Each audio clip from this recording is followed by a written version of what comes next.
There were hopes that there would be some kind of ceasefire announced, but there doesn't seem to be any progress. So where do you think this lies right now?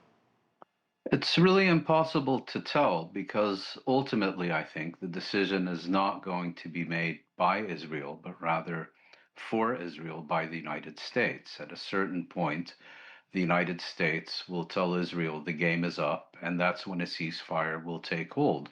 The problem is, particularly with this administration, is that they consistently talk out of both sides of their mouth and issue all kinds of contradictory statements. So we do know that there are ongoing negotiations for a multi-stage ceasefire.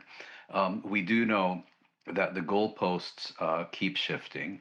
But ultimately, I think the issue is that the United States has not yet taken the decision to compel Israel to accept the agreement that is on the table without further revisions, without further amendments.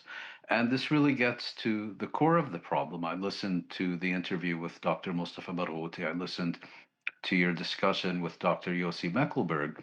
And it's not so much that I disagree with anything they said, but the real problem here is not only Israeli conduct, but Israeli impunity. Israel acts the way it has acted because it knows that there are no consequences for doing this. It knows that there is no accountability for its actions.